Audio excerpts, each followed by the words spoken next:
बिस्मिल्लाहिर्रहमानिर्रहीम, अस्सलाम वालेकुम। पाकिस्तान की सियासत में बहुत कुछ हो रहा है और हम मुख्तलिफ चीज़ों पर बात करेंगे। सबसे पहले इस स्टोरी पर बात करते हैं कि प्रेस कॉन्फ्रेंसेस तो अब पाकिस्तान तहरीक इंसाफ के अरकान की एक मामूल बन गई है। इमरान खान को तकरीबन उनके 100 से ज़्यादा साथी छोड़ के जा चुके हैं। आज की तारीख में ये तादाद हो गई है 100 के करीब। लेकिन ख़बर ये कि कल एक प्रेस कॉन्फ्रेंस होनी है और उसका वो एक अलग होगी इस एतबार से कि उसमें एक साथ काफ़ी लोग ज्वाइन करेंगे एक और सियासी जमात को। अब तक हमने देखा है कि ज़्यादातर लोगों ने पीटीआई छोड़ी है और इक्का दुक्का ने फिर अलग प्रेस कॉन्फ्रेंस कुंडी साहब के साथ की, जनाब हम पीपल्स पार्टी ज्वाइन कर रहे हैं वो।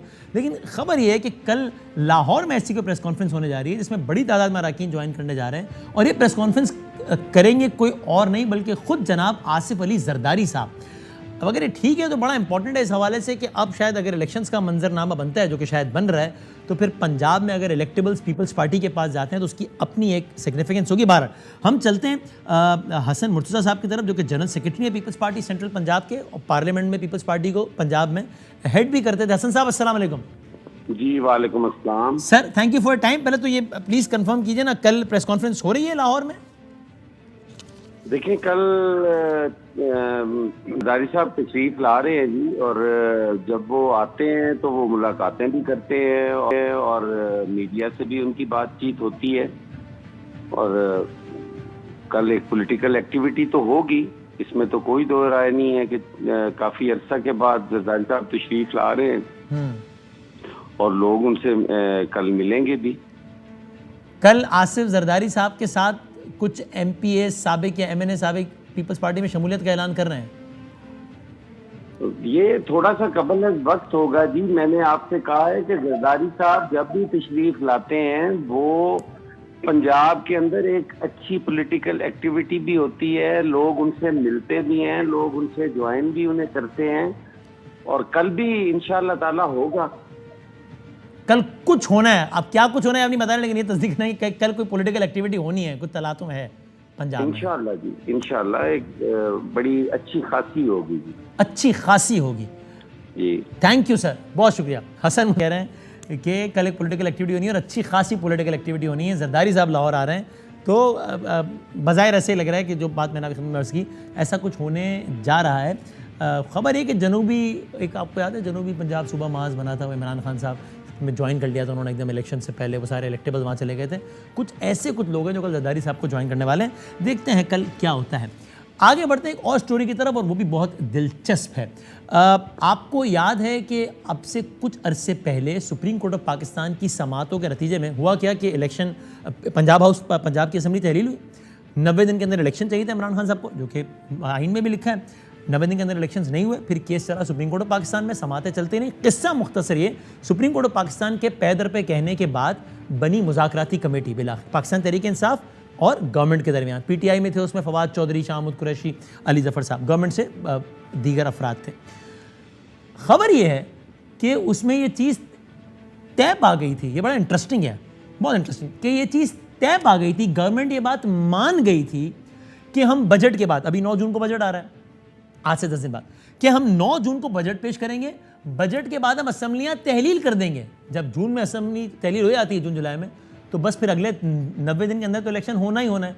खबर ये भी है कि 30 सितंबर या 1 अक्टूबर की तारीख पर भी इत्तेफाक हो गया था। गवर्नमेंट मान गई थी कि 30 सितंबर या 1 अक्टूबर को पूरे पाकिस्तान में इलेक्शन करा देंगे हम, पंजाब और यानी नेशनल असेंबली पूरे पाकिस्तान के। इफ़ इट इज़ ट्रू तो ये बहुत बड़ी बात है, यानी सारा किस्सा ही ख़त्म, सारा जो मामला चल रहा है वो सबका सब खत्म। अगर ये सब तय हो गया था तो फिर ये क्यों नहीं हुआ? और अगर ये तय होता तो इससे पीछे हटना भी इसलिए मुश्किल होता कि सुप्रीम कोर्ट ऑफ पाकिस्तान को बताना था फिर दोनों फरीकैन ने कि सर ये तय हुआ है तो उससे पीछे हटना आसान नहीं होता। लेकिन ऐसा क्यों नहीं हुआ? तो ज़रा इससे बात करते हैं। हमारे साथ उस वक्त मुज़ाकराती कमेटी की एक रुकन किश्वर ज़हरा साहबा, जिनका ताल्लुक मुत्तहिदा कौमी मूवमेंट से और उस मुज़ाकराती कमेटी में ज़ाहिर गवर्नमेंट को रिप्रेजेंट कर रही थी। किश्वर साहब अस्सलाम वालेकुम। वालेकुम अस्सलाम। Thank you very much for time. Kishwar साहब ये बताइएगा कि ये ठीक है कि बजट के बाद असम्बली तहलील करने पर उन मुज़ाकरात के दौरान हुकूमत ने रजामंदी जाहिर कर दी थी? जी हाँ। और इस पर पाकिस्तान तहरीक इंसाफ के जो अरकान थे मुज़ाकरात की कमेटी में वो भी एग्री कर गए थे?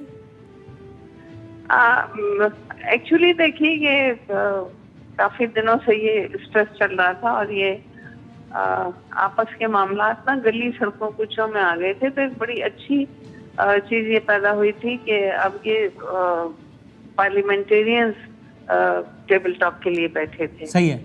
और मैं उसको आज भी नाकाम नहीं कहूंगी। वो इस तरह से कामयाब थी कि पहली मीटिंग में भी 1-2 कदम आगे बढ़े और दूसरी मीटिंग में भी, बावजूद इसके कि देखिए दोनों तरफ हुकूमत की जानिब से कुछ लोग और अपोजिशन की जानिब से भी कुछ लोग एक जज्बाती उससे गुजर रहे थे। सही है कि दोनों तरफ से ये है कि जो कुछ होना है अभी हो जाए। लेकिन ये कि इस मीटिंग में समझदार लोग बैठे थे और बड़े तरीके से गुफ्तगू हुई थी। जो उनके प्रपोजल से पीटीआई की वो उन्होंने बयान किए। सही है। और उसके सद्देबाब में जो कुछ था वो हुकूमत में, और बात एक हद तक बेहतर हो गई थी, बावजूद बाहर कुछ सजा खराब होने के। हाँ। कि कुछ गिरफ्तारियां हो गई थी, जी, परवेज जी। इलाही साहब का एक छापा पड़ गया था। लेकिन बात यहाँ तक पहुँच गई थी कि 14 मई को इलेक्शन नहीं हो सकते हैं। 14 मई को 14 मई को इलेक्शन का इसरार था ना पीटीआई जी का। हाँ जी हाँ जी हाँ जी हाँ। लेकिन हाँ कि 14 मई को इलेक्शन हो। ठीक। जी, लेकिन इस बात पे इत्तेफाक हो गया था कि 14 मई को नहीं होंगे, बजट है क्योंकि सामने, बजट हो जाएगा तो उसके बाद इलेक्शन हो जाएंगे। लेकिन 2 मीटिंगों में ये था, लेकिन सेकंड मीटिंग के बाद कुछ एक बात ये समझ में नहीं आई कि ये सब कुछ तय होने के बावजूद, क्योंकि देखिए टीमें जब बाहर निकलती थी तो अलग अलग मीडिया से मुलाकात होती थी, ठीक है। इकट्ठे खड़े होकर नहीं हुई थी। ठीक है। तो जो लास्ट मीटिंग थी उसमें डार साहब ने या और उनके साथ जो लोग थे सब ने यही बताया कि नहीं पेशरफ्त हो रही है और इंशाल्लाह उम्मीद है कि टेबल टॉक पे फाइल तो फिर ये हो क्यों नहीं पाया जब इतना कुछ टैप आ गया? सुनिए तो सही मेरी बात ये। और दूसरी तरफ जो मुझे हमें ये खुद भी हम अंदाजा नहीं कर पाए कि शाह महमूद कुरैशी साहब ने बाहर निकल के मीडिया से कहा कि मुज़ाकरात नाकाम हो गए हैं। अच्छा, वो आप लोगों के लिए भी एक झटका था कि क्या कह रहे हैं अभी तो तय, ये तो मामला तय हो गया कि हम कह रहे हैं कि असेंबली तहलील करेंगे बजट के बाद, और वो क्यों कह रहे हैं मुज़ाकरात नाकाम? हाँ, तो, लेकिन तो फिर आप लोगों ने लेकिन दरियाफ्त किया होगा ना शाह साहब से बाद में कि ये क्यों कहा है आपने? हाँ, नहीं, लेकिन ये बात उसके बाद तो मीटिंग ही नहीं हुई है। ठीक।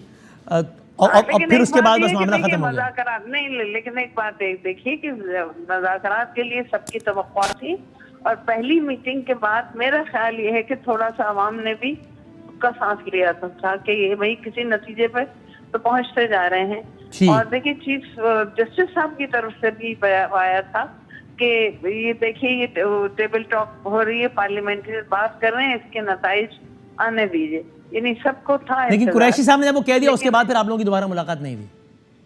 हाँ, उसके बाद नहीं हुई। और ठीक, बहुत शुक्रिया, बहुत शुक्रिया आपका। अब कड़ियों से कड़ियाँ ज़रा जोड़िए और समझिए कि ये क्या हुआ। किश्वर ज़हरा साहबा जो कि उस कमेटी की रुकन है, वो ये कह रही हैं, ऑन रिकॉर्ड कह रही हैं कि हुकूमत ने तस्लीम कर लिया था कि हम बजट के बाद कर देंगे असम्बली तहलील, और उसके 3 महीने के अंदर अंदर यानी सितंबर अक्टूबर में हो जाएंगी इलेक्शन पूरे पाकिस्तान के साथ। तो मामला ख़त्म हो गया। अब ज़रा आगे बढ़िए। इसी हुकूमती मुज़ाकराती कमेटी के एक और रुकन थे जो कि थे वज़ीर क़ानून आज़म नज़ीर तारड़ साहब। आज़म नज़ीर तारड़ साहब ये कह चुके अब से कुछ देर पहले ऑन रिकॉर्ड, उन्होंने ये कह दिया शाहज़ेब साहब के प्रोग्राम में कि यही बात की जो किश्वर ज़हरा साहबा ने की थी, तो बात की तस्दीक हो गई। और फिर उन्होंने कहा कि फवाद चौधरी साहब और शाह महमूद कुरैशी साहब ने भी इस पर रजामंदी जाहिर कर दी जो कि इमरान खान साहब की नुमाइंदगी कर रहे थे। फिर उन्होंने कुछ वक्त लिया, फिर उन्होंने इमरान खान साहब को टेलीफोन में लाया, फिर इमरान खान साहब से बात करके वापस आए तो उन्होंने कहा कि ये नहीं हो सकता। क्यों? इसलिए कि इमरान खान साहब ये कह रहे हैं कि बजट के बाद नहीं, अभी अगर असम्बली तहलील होती है, और ये यानी आज से 2.5 महीने पहले की बात होगी, अभी अगर ये असम्बली तहलील करते हैं फौरी तौर पर तो हम इनकी बात मानेंगे, वरना फिर ये मुज़ाकरात नहीं कर सकते। जिसके जवाब में आज़म नज़ीर तारड़ साहब ने कहा कि फिर हमने इनसे कहा कि अगर अभी तहलील करनी होती तो हम आपसे मुज़ाकरात करने के लिए बैठे क्यों थे? मुज़ाकरात इसीलिए तो कर रहे हैं कि थोड़ा आप पीछे आए, थोड़ा हम आगे आते, और हम कह रहे हैं कि हम तहलील कर देंगे। उन्होंने कहा नहीं जी, खान साहब नहीं मानते। खान साहब कहते हैं अगर अभी असम्बली तहलील हो तो ही हम बात करेंगे, वरना आपसे मुज़ाकरात ख़त्म। एक बात आपको और बता दें, उसको खबर समझ लीजिए। ये जो सारी दास्तान है, जिसका कुछ ऐसा किश्वर ज़हरा साहबा ने बताया, कुछ आपने आज़म नज़ीर तारड़ साहब की ज़बानी सुना, ये दास्तान पाकिस्तान तहरीक इंसाफ की वो जो कमेटी थी जो इमरान खान साहब ने नामज़द की थी, उसके भी एक फ़र्द ने हमें कन्फर्म किए कि बिल्कुल ऐसा ही हुआ था। पाकिस्तान तहरीक इंसाफ की मुज़ाकराती कमेटी के एक रुकन ने एक बात कन्फर्म की है कि ये बिल्कुल ऐसा ही हुआ था। तय मामला हो रहा था कि बजट के बाद असेंबली तहलील, जिसके बाद सितंबर या अक्टूबर में जो है वो सितंबर में इलेक्शन हो जाएंगे, बल्कि शायद इससे भी कुछ पहले हो जाते हैं। खान साहब ने कहा नहीं, अभी असेंबली तहलील हो, फौरी तहलील हो, और फिर बात ख़त्म हो गई। इमरान खान साहब नहीं माने, तो ये बात खुद पाकिस्तान तहरीक इंसाफ के एक रुकन ने भी, जो कि उस कमेटी के रुकन थे, उन्होंने कंफर्म किया। इमरान खान साहब को सोचना चाहिए कि ये कौन स्पॉइलर था जो कि इस तर्ज के मौके को ज़ाया कर रहा था, वरना आज मंजरनामा मुख्तलिफ होता। जिस तरह मैंने कहा, इस पर वो ये भी नहीं कह सकते कि मेरी हुकूमत की बात पे एतबार नहीं था, क्योंकि सुप्रीम कोर्ट थी और सुप्रीम कोर्ट को बताना था कि हमने क्या तय किया है, तो उसकी बात और होती, उससे मुकरना इतना आसान ना होता बहरहाल। लेकिन बहरहाल ये सारे का सारा मामला हुआ। बढ़ते हैं आज की अपनी तीसरी स्टोरी की जानिब। पाकिस्तान तहरीक इंसाफ के बहुत सारे लोगों ने PTI छोड़ी, लेकिन 2 ही नाम ऐसे थे जिन्होंने इस मौके पर इस बात का इंतखाब किया कि ना सिर्फ तहरीक इंसाफ से राय जुदा की, बल्कि खान साहब को भी हदफ तनकीद बनाया। उनमें से एक जनाब फिरदौस आशिक अवान साहब थी, जो कि इमरान खान साहब की, जो कि स्पोक्स पर्सन आपने जिनको देखा है, इमरान खान साहब का दिफा करते हुए आपने देखा है हमेशा बड़े तेज़ तर्रार लहजे में, और उन्होंने खान साहब को खैर बात कह दिया। हमारे साथ मौजूद हैं फिरदौस आशिक अवान साहब। फिरदौस साहब अस्सलाम वालेकुम। वालेकुम अस्सलाम। बहुत शुक्रिया वक्त देने का, बहुत अरसे बाद आपसे बात हो रही है, और ये मंजर बड़ा मुख्तलिफ है कि पाकिस्तान तहरीक इंसाफ की भरपूर तर्जुमानी आप कर रही थी जब आखिरी मरतबा आपसे बात, बल्कि इत्तेफाक ऐसा है, आप हमारे क्रिकेट के प्रोग्राम में हर लम्हा पुरजोश में, तो मैंने आपसे सवाल किया बाकायदा, वो सवाल ज़रा देखें, फिर मैं आपसे गुफ्तगू आगाज़ करता हूँ। स्पेसिफिक कुछ सेकंड्स का सवाल देखें, फिर मैं बात आगे बढ़ाता हूँ, दिखाइएगा। पाकिस्तान तहरीक इंसाफ मेरी आखिरी पार्टी है। बिल्कुल ठीक। कहा बिल्कुल ठीक है, तहरीक इंसाफ मेरी आखिरी पार्टी है। फिर क्या हो गया? आपने अपनी प्रेस कॉन्फ्रेंस में कही है बात कि जनाब वो खान साहब जो है वो रियासत मुखालिफ बातें और ये सारा कुछ, तो आप नहीं इमरान खान साहब को से आपने रब्ता करने की कोशिश की कि आप उनसे बात करें कि सर ये क्या हुआ है, कंफर्म कर लें पहले कि वो इसमें खुद मुलविस हैं या नहीं है, फिर ये फैसला करती हैं? बिस्मिल्लाहिर्रहमानिर्रहीम। बदामी साहब, पहले तो आपका शुक्रिया। देखिए, पाकिस्तान तहरीक इंसाफ का फ्रंट फुट पे आके दिफा करना, इमरान खान को मसीहा समझते हुए इस कौम, इस मुल्क के मसाइल के तदारक के लिए जदोजहद करना, और अल्टीमेटली इमरान खान जो पाकिस्तान के 25 करोड़ आवाम की एक आखिरी उम्मीद थी, आपके ख्याल में उसको टूटते हुए देखने के बाद मेरे अपनी क्या सूरत हाल होगी? और ये वो टाइम था कि जिसमें एक तरफ तो मैं अपने आप से लड़ रही थी और एक तरफ PTI के अंदर की जो साजिशें थी उनसे लड़ रही थी। अच्छा।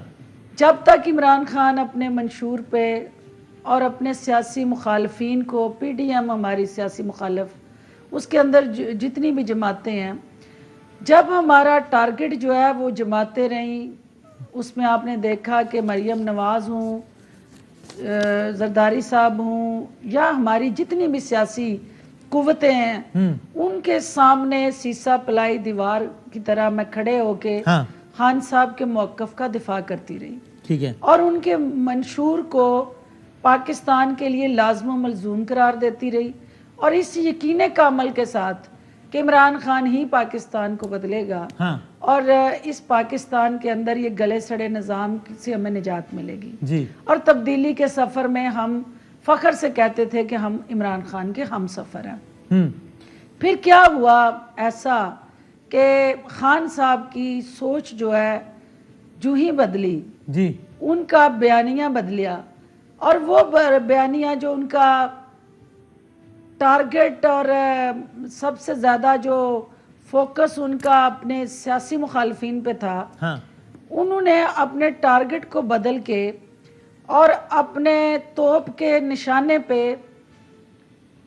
कौमी सलामती के इदारों और अफवाज पाकिस्तान को रख लिया। ये वो टर्निंग पॉइंट था कि जिसके लिए दफा करना और आके अपने इदारों के मुखालिफ खड़े होना और उन अदारों की बेतुकीरी करना और अफवाज पाकिस्तान को पाकिस्तान का सबसे बड़ा दुश्मन करार देना, ये कौन मुहिब्बे वतन पाकिस्तानी कर सकता है? वो कहते हैं, अगर मुझे लगता है कि हुकूमत गिराई ही उन्होंने, काम है। बाजवा साहब ने हुकूमत गिराई है, तो मैं और किसका नाम लूं? मैं यही कहूंगा ना कि उन्होंने गिराई है। देखिए, बाजवा साहब ने हुकूमत गिराई ये खान साहब को उसी कैबिनेट मीटिंग के अंदर जवाब देना चाहिए जहां बैठ के वो हम सब को जी एक ही दर्स देते थे कि बाजवा साहब पे बहुत प्रेशर है, बाजवा साहब हमें ऑल आउट सपोर्ट कर रहे हैं, हमें अपनी परफॉर्मेंस को इम्प्रूव करना चाहिए और गवर्नमेंट जो है उसको अपनी सर्विस डिलीवरी जो है उसको पब्लिक ओरिएंटेड स्ट्रेटजी में कन्वर्ट करना चाहिए। अच्छा। और जब वो खुद बाजवा साहब के गुण गाते रहे और बाजवा साहब से GHQ से इकोनॉमिक पॉलिसी से लेके हेल्थ पॉलिसी और एग्रीकल्चर पॉलिसी तक बनवाते रहे, तो उस वक्त तो उन्हें याद नहीं आया कि ये बाजवा साहब जो हैं उनके मुखालिफ हैं। वो ऐसा क्या उन्होंने किया कि बाजवा साहब के लिए उन्होंने वो ज़बान इस्तेमाल करनी शुरू की। देखिए वो कहते हैं बाजवा साहब ने NRO दे दिया ना, हम लोग शहबाज सियासी शरीफ लोग साहब हैं। को, नवाज शरीफ साहब को, सबको। देखिए NRO उन्होंने दिया या नहीं दिया, ये बहस जो है ये इसका फैसला तारीख करेगी, हालात करेंगे।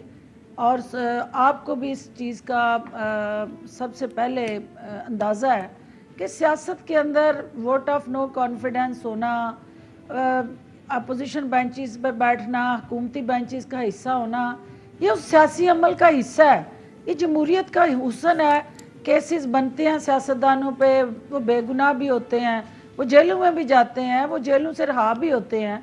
लेकिन ये कौन सी आइडियोलॉजी और फिलासफी है कि आप हुकूमत में हूँ तो आप वो फौज जो है आपकी ताकत है, और आप अगर कहीं पे पुअर परफॉर्मेंस दे रहे हूँ, मिसकंडक्ट कर रहे हूँ, और या आप अपने उस नेशनल एजेंडे से डेविएट कर रहे हूँ, तो नेशनल सिक्योरिटी के अदारे जो हैं वो आपको उस बावर कराएं कि यहाँ पे हमें मुतात हो जाना चाहिए, यहाँ हमारी स्ट्रेटजी जो है उसको इम्प्रूव कर लेना चाहिए। तो इसका मतलब ये है कि आप बुरा मना जाएं, आप बदकलामी पे उतर आएं, आप बदजुबानी पे फिरदौस साहब उतर एक बार और बताइए, आएं। आप वो बहुत इंपॉर्टेंट मेंबर रही, टारगेट रहे, डॉक्टर फिरदौस उनके साथ खड़ी रही और उस मोर्चे पे खड़े होकर उनका दिफा करती रही। जो ही उन्होंने अपना टारगेट चेंज किया और जो ही उन्होंने अपना मोर्चा बदल लिया और जो ही उनका बयानिया बदल गया, तो मैं तो इस काम के लिए उनके साथ नहीं गई थी। आपने बाजवा साहब की बात तो की, इस खान काम साहब के बड़े लिए गुण सियासत गाते में थे नहीं उनके आई। कैबिनेट मीटिंग में सब। उस वक्त के जो इंटेलिजेंस एजेंसीज के चीफ थे जनरल फैज़ हमीद साहब, उनकी भी बहुत हर एतबार से सपोर्ट हासिल थी। आपका as a core member of Imran Khan साहब टीम, आप एक ज़माने में उनकी स्पोक्स पर्सन रही, फिर आप पंजाब में यानी इमरान खान साहब के जो सबसे अहम खिलाड़ी उस्मान बुज़दार साहब, उनकी स्पोक्स पर्सन रही। तो आपका उनसे भी, फैज़ हमीद साहब से भी रब्ता रहता था, इंटरेक्शन, उनका भी बड़ा हेल्प रहती थी उनकी भी।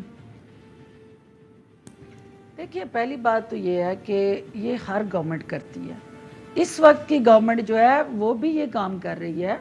जो नेशनल सिक्योरिटी अपरेटस होता है, जो आपकी इंटेलिजेंस एजेंसीज होती हैं, जो आपके वो GHQ या ISPR होता है, वो कोई भी हुकूमत जो है वो उनको ऑन बोर्ड लिए बगैर, आपस में कंसल्टेशन के बगैर, कंसेंसस के बगैर कोई भी नेशनल पॉलिसी नहीं बना सकती।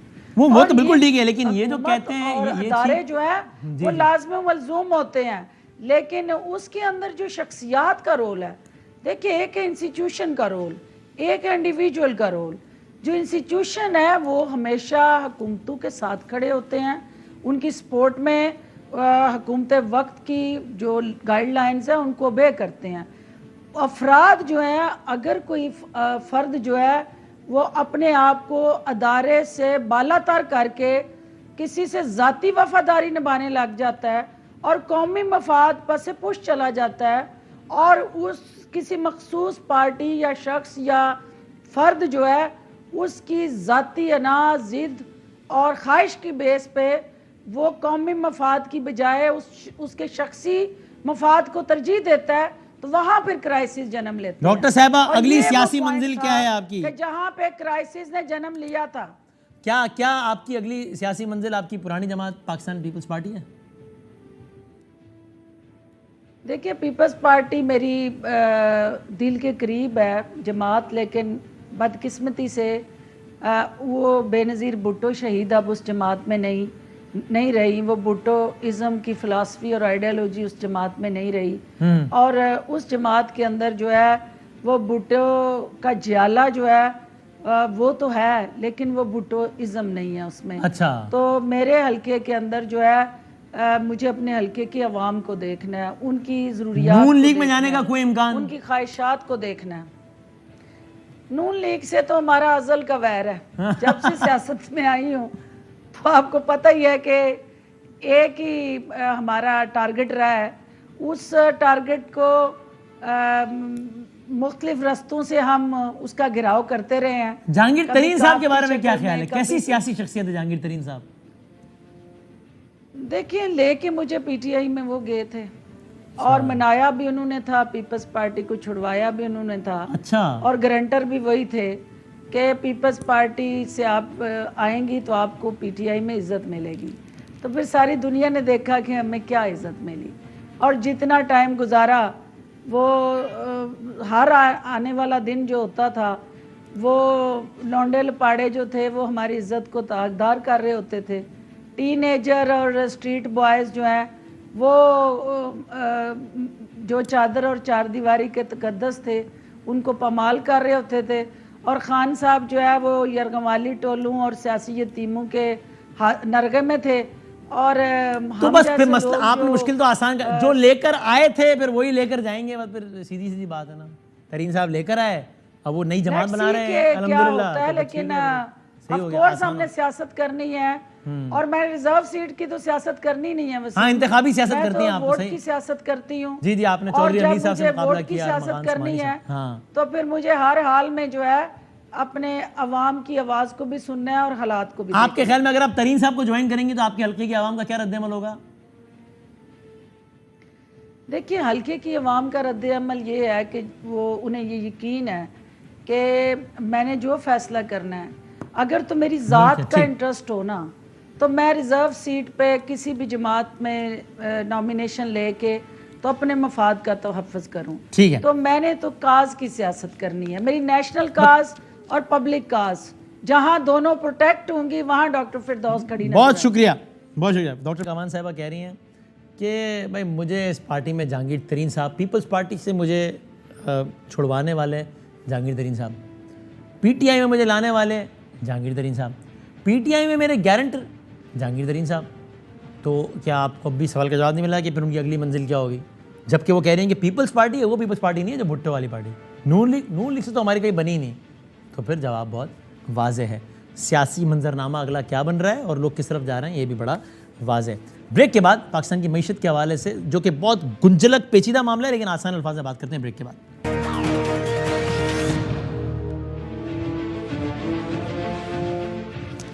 मईशत के हवाले से सूरत हाल बहुत ही दगरगू हैं। महंगाई रोज़ाना नई बुलंदियों को छूती है, डॉलर रोज़ाना नई बुलंदियों को छूता है, आम आदमी का जीना महाल है।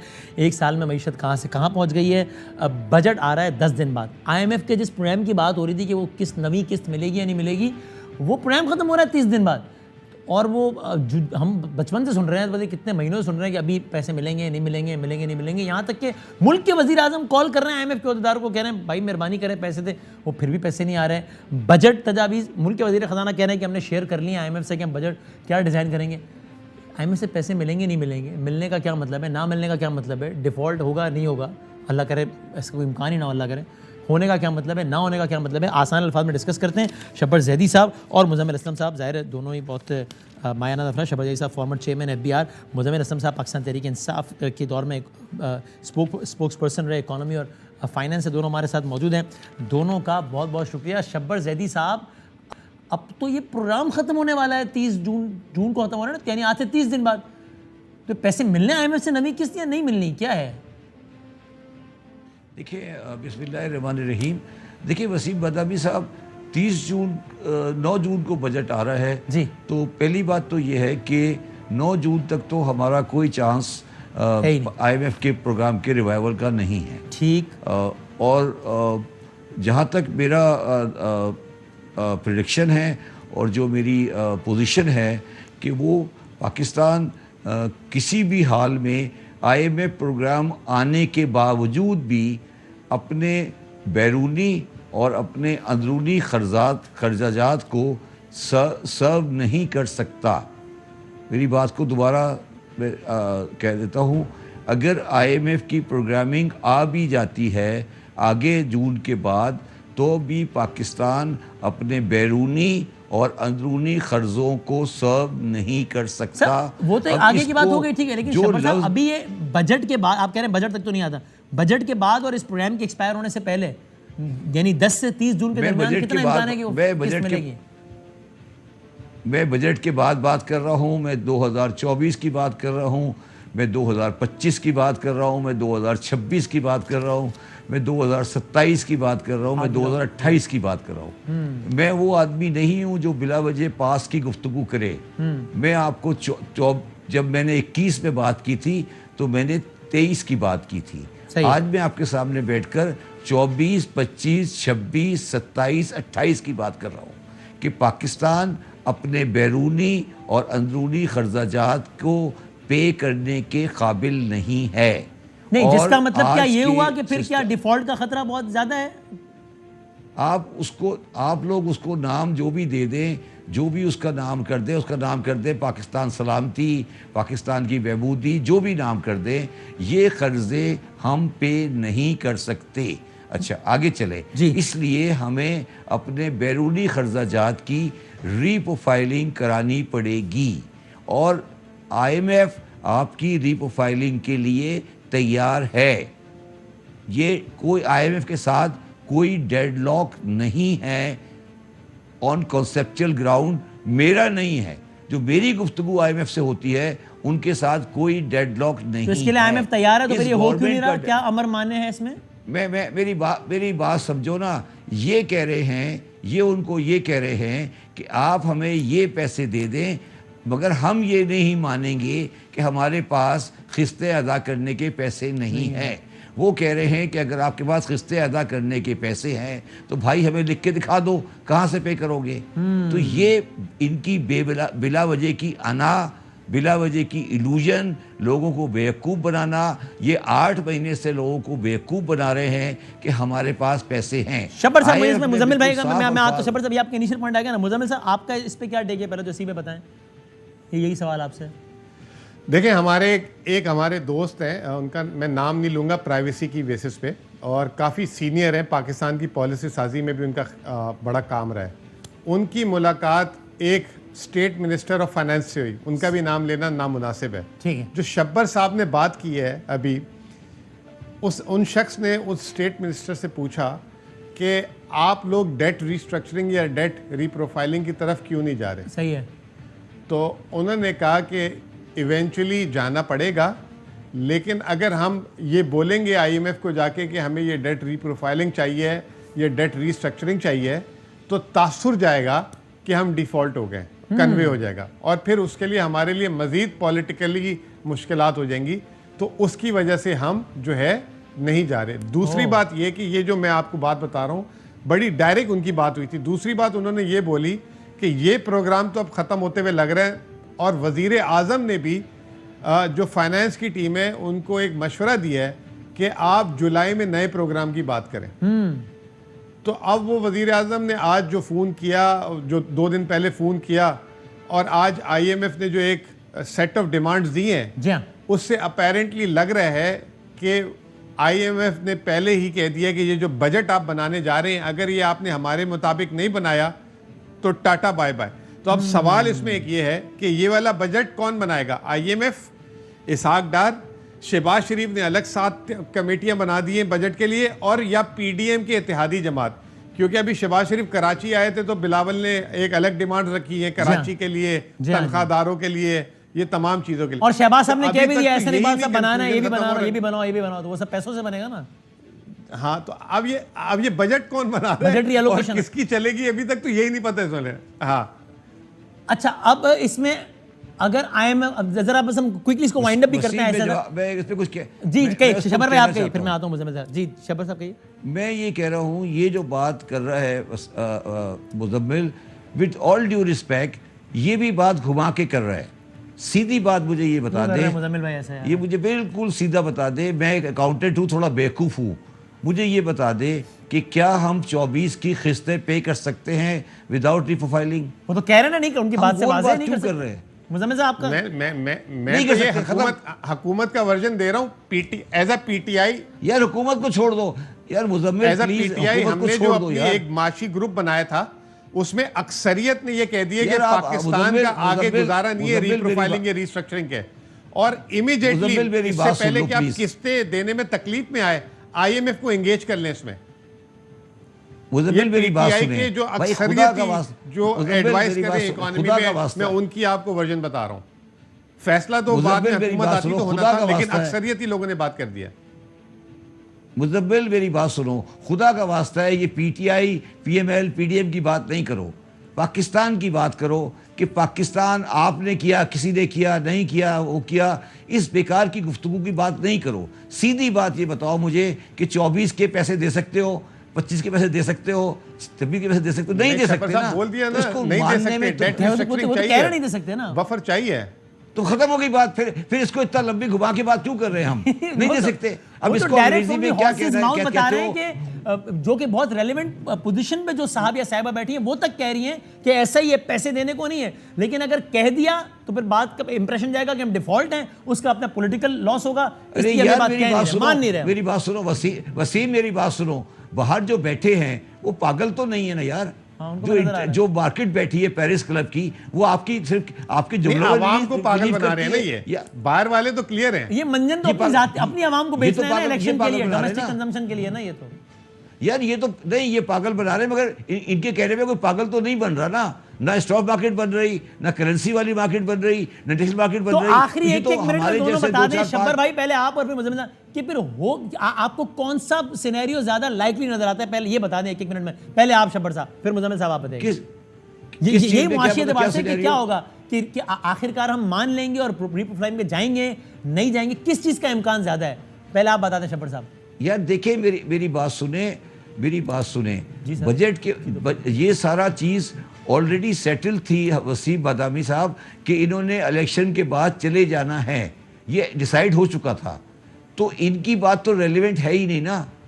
तो ये तो अगली गवर्नमेंट, मगर अब ये जो सियासी सिनेरियो चेंज हो गया है, इसमें एक पोजीशन कुछ और निकल रही है। मगर मैं आपको सिर्फ ये कहना चाहता हूँ कि अगर आप आज फरिश्ते ला के बैठा दें पाकिस्तान में, तो वो भी पाकिस्तान को 24 में डिफॉल्ट से नहीं बचा सकते। तो आप माने या नहीं माने, ये तो रियलिटी सामने खड़ी है। अगर इसको जितनी जल्दी इसको मान लिया जाए या अच्छा होगा। और मैं आखिरी बात ये कर देता हूँ कि श्रीलंका ने जब डिफ़ॉल्ट किया था उनका डॉलर 390 का था, आज उनका डॉलर 310 का है। पाकिस्तान ने डिफ़ॉल्ट नहीं किया और उनका डॉलर जो है वो तकरीबन 60 रुपए ऊपर जा चुका है। तो मुजम्मिल भाई साहब ये आखिरी बात कौन आप सी बता अक्लमंदी है? दें, अब क्या इसलिए भी इलेक्शन जरूरी है बिल्कुल सियासी तज्जिए से हट के कि भाई आईएमएफ अब बात ही उस गवर्नमेंट से करेगा जिसके बाद 5 साल का मैंडेट पड़ा हो? वसीम मेरी एक और बात सुनो। मैंने बहुत डील किया है, मैंने डील किया है आईएमएफ के साथ। जब वजीर आजम साहब आईएमएफ पे बात करते हैं, अगर कभी भी वजीर आजम बात करे तो इसका मतलब होता है कि कहानी खत्म हो चुकी है। तभी तो वजीर आजम फोन कर। जब- ठीक है जी, मैं शबर में मुजम्मिल साहब से मेरी बात सुन लो ना, बात पूरी सुन लो मेरी शबर साहब बात मेरी सुन लो। जब कभी भी किसी मुल्क का वजीर आजम बात करे आईएमएफ की चीफ से, तो इसका मतलब है नीचे वाली टीम नाकाम हो गई है। उन्होंने बोला है तो उसी पास से जाओ। पॉइंट है जी जी अस्सी गल नहीं मुजम्मिल बताइएगा इसी पे, ये तो मैंने सवाल ऐसा किया। गल नहीं करनी। जी सही मुजम्मिल। Cut your losses. और आप जो है अगर पानी सर से ऊपर गया तो 60 महीने लग जाएंगे रिकवरी करने में। वक्त से पहले अगर आप रिस्ट्रक्चरिंग में डाल देंगे तो 12 महीने में पाकिस्तान अपनी जगह पे आ जाएगा। ये आपको माशी तज्जिया नहीं, माशी तज्जिया पॉलिटिकल तज्जिया नहीं है। ये कट योर लॉसेस और फौरन हमें इस पे डेट रिस्ट्रक्चरिंग में चले जाना चाहिए। आईएमएफ ने आज जो बात की है वो पॉलिटिकल स्टेबिलिटी और नए मैंडेट की हुकूमत के बगैर ये काम भी नहीं करेगी। तो फौरी इलेक्शन होंगे तो ये स्टेप ले सकते हैं, इस हुकूमत के साथ ये स्टेप भी नहीं हो सकता। तो अगली हुकूमत यानी जिसके पास हाथ में 5 साल का मैंडेट हो, आईएमएफ भी अब उसी से सही से बात करेगा मुजम्मिल साहब। जी बिल्कुल। और क्या, देखिए, अगस्त में तो हुकूमत खत्म हो रही है। ये डेट रिस्ट्रक्चरिंग में बहुत कमिटमेंट्स देने होते हैं आपको, स्ट्रिक्ट और बहुत ज्यादा सख्त किस्म के इकदाम लेने होते हैं। और शायद ये गवर्नमेंट ये कोशिश करे कि यार हम ये जाते हुए बली नहीं लेते, अब अगली हुकूमत जो आए, चाहे हमारी आ जाए किसी और, वही फिर ये काम करे, तो इसका फिर और पॉलिटिकल फायदा हो जाए, लेकिन इसका इकोनॉमिकली और नुकसान होगा इसका। मुजम्मिल। बहुत ज़्यादा नुकसान। बहुत वसीम, मेरी शुक्रिया। बात सुने सर मैं वसीम, 10 सेकंड शहबाज साहब जी। वसीम मेरी बात सुने, मैंने कभी लाहौर में तकरीर की थी और मैंने उस पर यह बात की थी कि अगर कोई भी गवर्नमेंट जो इलेक्शन जीत कर आएगी पाकिस्तान में, अगर ये पोलराइजेशन जो आज है ये रही तो अगली आने वाली गवर्नमेंट की ड्यूरेशन मैक्सिमम 6 महीने अब होगी। अल्लाह तो अगर चलिए, आप- बहुत शुक्रिया, बहुत शुक्रिया। I have to wind up here. बहुत शुक्रिया दोनों मेहमानों का, कंक्लूड करते हैं।